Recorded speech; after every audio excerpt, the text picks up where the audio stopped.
Welcome to Choice Classic Radio, where we bring to you the greatest old-time radio shows. Like us on Facebook, subscribe to us on YouTube, and thank you for donating at choiceclassicradio.com. The Mummers in the Little Theater of the Air.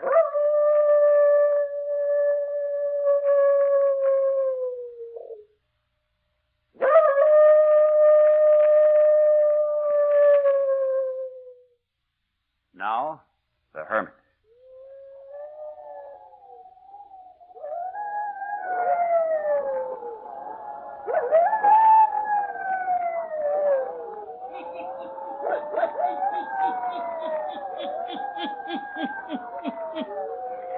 Ghost stories, weird stories, and murders, too.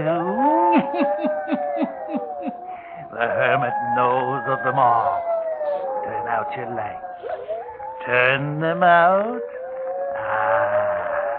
Have you heard the story, the mystery of the thing, Then listen while the Hermit tells you the story.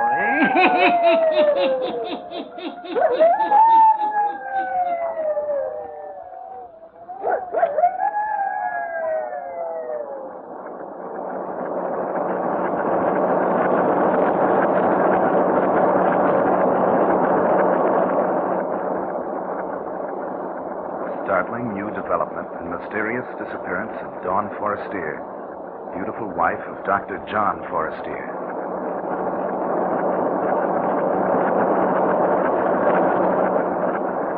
Hextree, you two in Forestier case. Sure, I saw the coat. It was Dawn Forestier's, that's for sure. Had her name stitched in it. As beautiful a piece of sable as a poor newspaper reporter ever looked upon. Yeah, and her other clothing was there, too, underneath the coat. Hextree, big ball play in Forestier case. Police hunt for body. Well, read it aloud, Clara. It is believed that the beautiful Dawn Forestier has been murdered. This morning, several hours after Dr. Forestier reported his wife missing, Sexton Rolfe Griggs of Green Cedar Cemetery found a bundle of clothing inside the cemetery gate, which has been identified as belonging to Mrs. Forestier. Oh, golly. In the burying ground. Readers of the Gazette will recall the dramatic circumstances which have surrounded Dawn Forestier since early this year. She was discovered one morning in the spring, wandering in the park near Longview Hospital by Dr. John Forestier. Sure, I remember. Read all about it. She was a victim of amnesia. Oh, yeah. Yeah, that means you can't remember who you are or where you came from or anything. It tells all about it here in the Gazette. The doctor took her to the hospital. Yeah. And he named her Dawn. Uh-huh. And fell in love with her and married her. They never discovered who she was. It says here, it was thought at the time the beautiful woman who later became the bride of Dr. Forestier might have attended a masked ball or came from the stage. But no such person was ever reported missing. Sure. Don't you recall it, Clara? She was dressed in an old-fashioned gown. It was torn all to tatters. Yeah, and now she's disappeared again, as mysterious-like as she came. Oh, gee, ain't it awful? You know, Clara, I kind of got it figured out. I'll bet she was the moll of some gangster who spirited her away and murdered her. Gee, murdered. Probably cut into 100...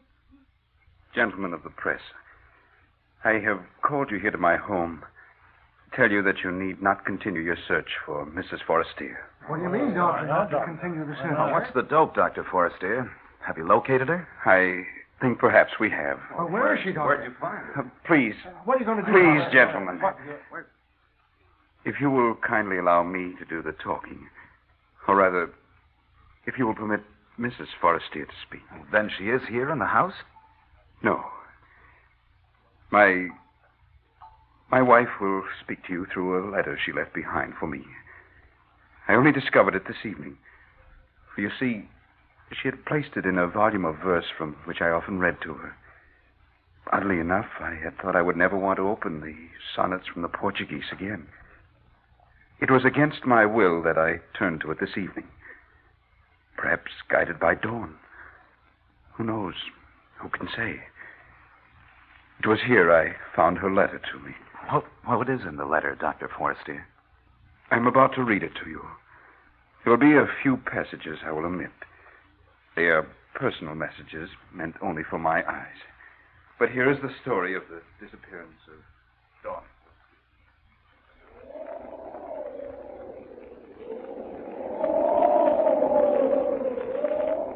My darling John, this is going to be the most difficult and tragic hour of my life, for in this letter I must say farewell to you, my devoted husband.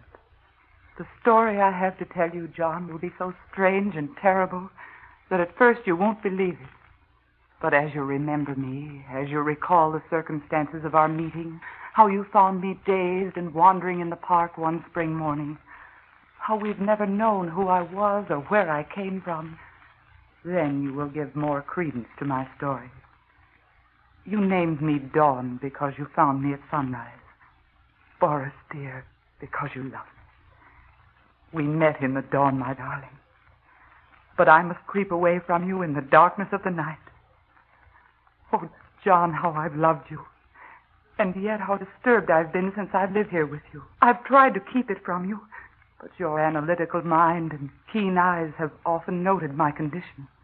You've repeatedly said... What is it, Dawn? What's wrong? Why, nothing, darling.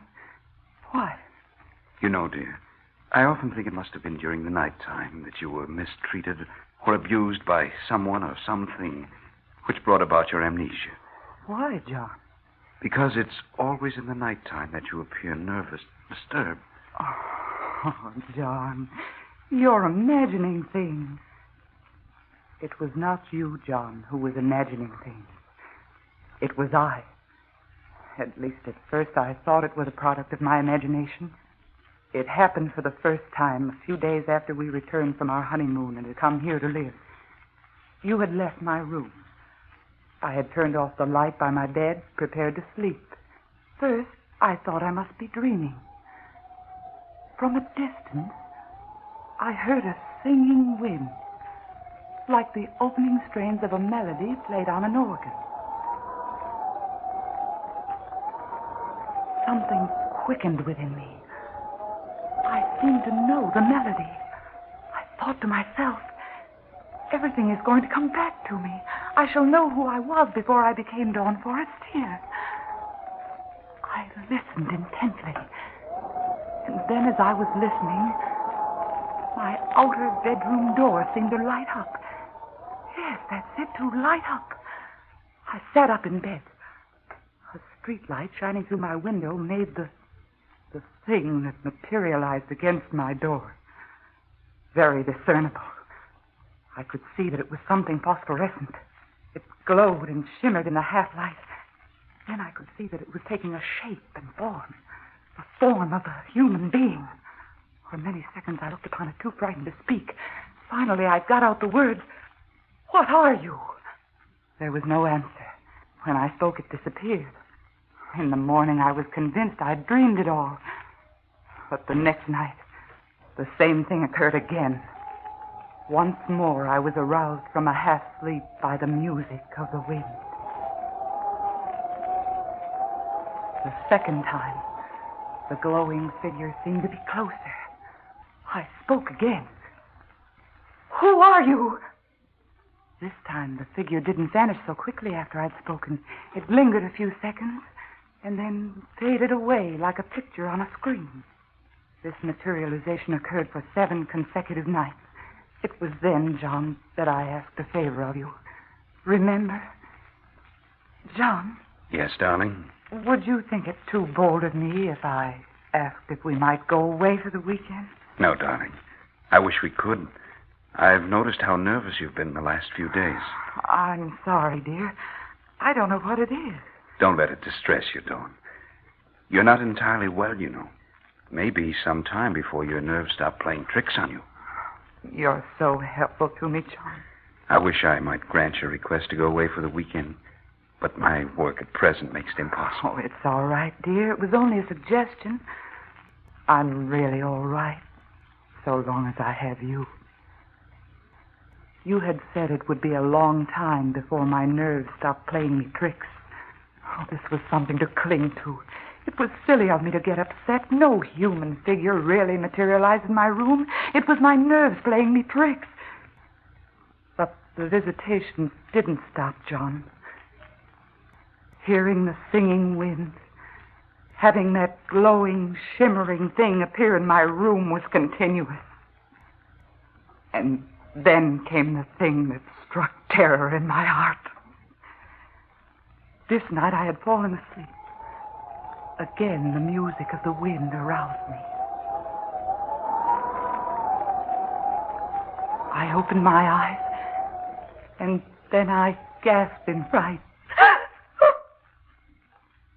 For this time, the glowing figure was standing beside my bed, so near me I could reach out and touch it. Then something terrible happened. I found I couldn't breathe. It was as if something was cutting off my breathing. I struggled for air. And while I struggled, the thing near me began to make a strange sound.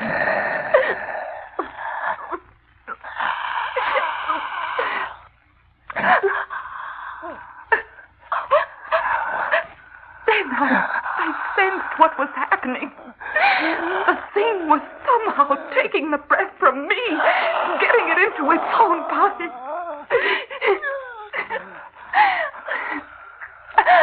I must do something quickly. I sat up. I threw my arm out as if to push the thing away. I struggled to push it away. And as I touched it, I could feel something cold and gelatin-like.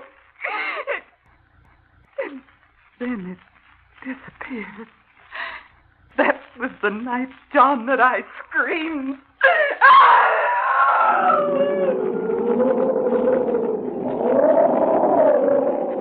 Darling, what is it?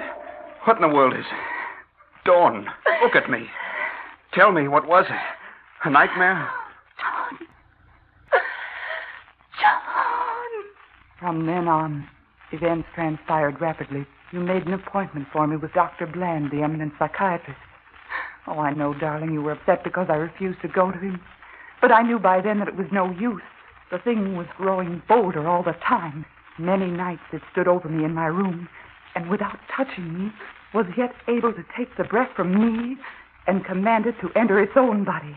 As it did this, night after night, it became stronger, and I became weaker. You will recall vividly what occurred 2 weeks ago tonight. We were invited to the Westings for dinner, and we accepted. An hour before we were to leave, I sat at my dressing table, putting the last finishing touches to my makeup. It was only dusk outside. Never had the thing appeared but in the nighttime. I was brushing my hair when I heard the melody of the wind. The figure stood right behind me. And John, I could see what it was. In the mirror, I could see what the thing was.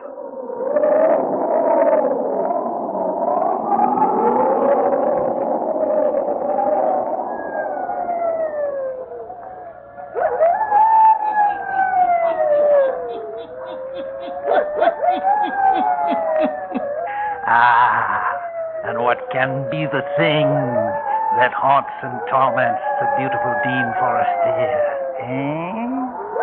The hermit who knows all the weird and terrible happenings on the earth. The hermit will tell you all before the night is done, yes. And now, the hermit.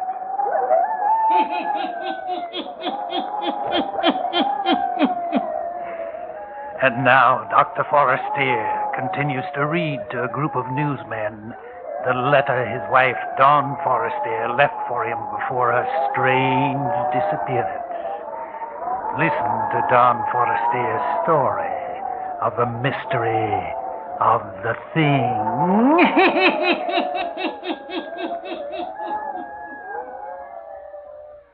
This, John, is going to be the difficult part to make you believe. That as the thing stood behind me at the dressing table, I could tell what it was. We didn't go to the Westings for dinner. Instead, you put me to bed. I shouldn't have allowed you to accept, darling. You haven't been up to par for days. I'm going to call Ralph in to see you tomorrow. You don't look well, darling. Don't call anyone in, dear. It'll do no good. Nonsense, honey. There are very few things that medical science can't cure these days. And believe me, darling, I'm going to have you well again. Your doctor friend came.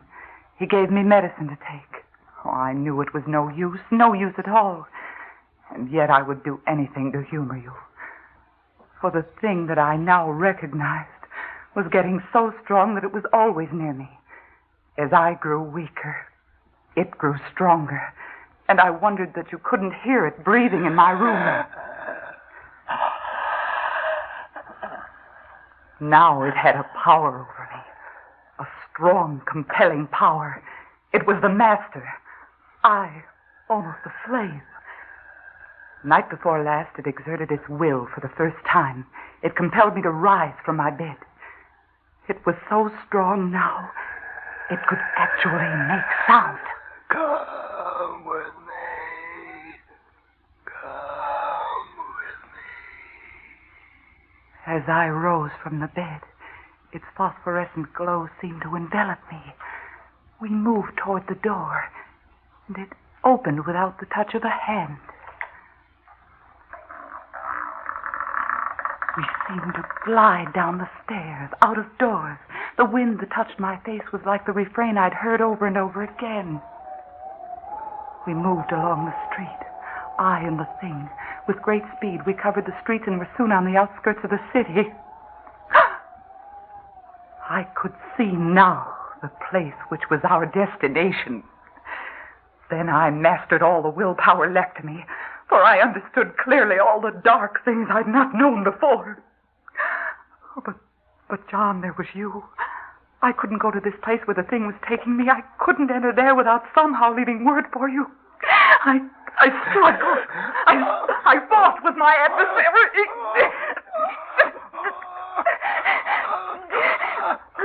I was gaining. I broke away. Somehow I got breath and strength enough to return home and to my bed. Now comes the end of my story and my farewell to you. Here, gentlemen, I will omit a page. It is personal. But what happened to Dawn? Where is she? Since this morning, when the sexton at Green Cedar Burial Ground found my wife's clothing, permission has been granted by the state for me to check up on the material found in this letter. I've almost finished reading to you. I'm refraining from reading the last pages till we have made a visit to the cemetery. If you men of the press will get in your cars and follow me, we may be able to complete and verify the information given to me by Dawn Forrester.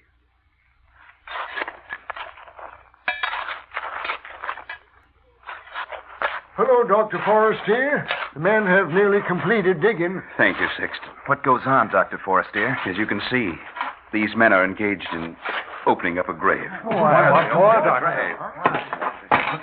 You've come to the casket, Doctor. Very well, Sexton. If you will please open the box. Yes, sir. Can you lift the casket out, boys? Right.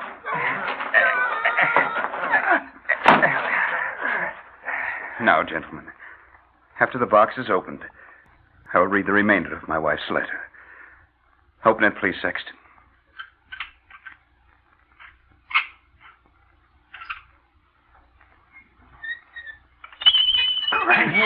Great heaven. Dr. Forrester, great Scott, why have you opened this grave? Sexton, will you reach in and procure the diamond ring that lies in the coffin? Yes. Here it is, sir. This is my wife's ring, gentlemen. How did it get in this coffin? Here are the last pages of my wife's letter to me. Now comes the end of my story and my farewell to you. John, I knew from the moment I saw the thing in the mirror of my dressing table. I knew from then on who and what it was. The first night I was strong enough to break away from it as it drew me to the gates of Green Cedar Cemetery. And I've spent my last day writing this letter to you. For tonight, the thing will appear again. And this time, I must follow it. I must follow it to the grave, John. Into the grave. I know how it will be. The thing, the protoplasm that has appeared before me so many nights and has grown in features and strength, will absorb me until I'm no longer a living person, and I must follow it. First, I will hear the music of the wind. Then the thing will appear, and I will be dissolved into it. John, my darling, in case you don't believe my story, open the grave near which you will find my discarded clothing. For I'm wearing the ring you gave me, my love. I'm wearing it as I return to the grave.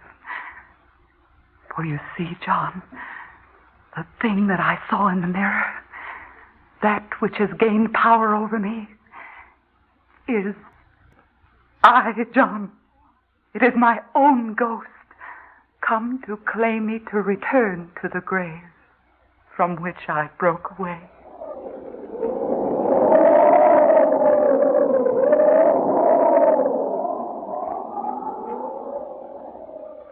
Ain't it awful, Clara?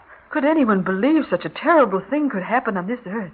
It's almost too horrible to talk about. Yeah.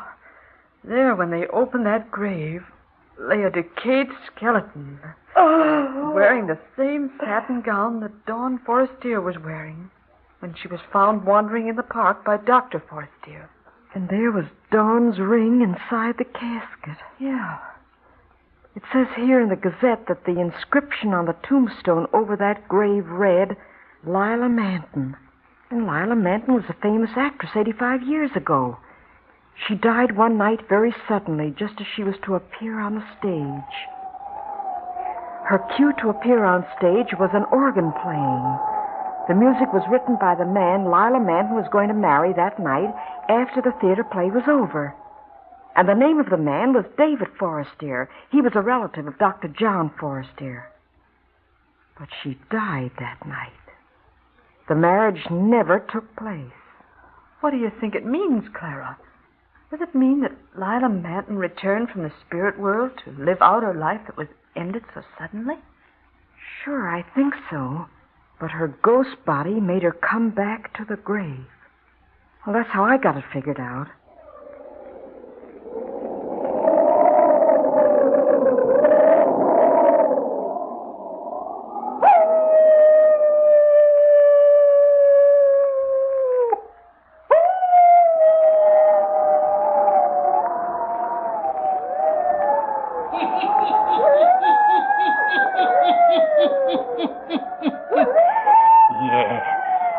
Dawn Forestier was haunted by her own ghost body until it finally absorbed a new vision and shape and made her return to her grave. Yes, turn on your lights. Turn them on. I'll be back.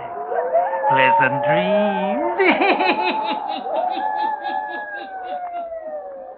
All characters, places, and occurrences mentioned in the Hermit's Cave are fictitious, and similarity to persons, places, or occurrences is purely accidental.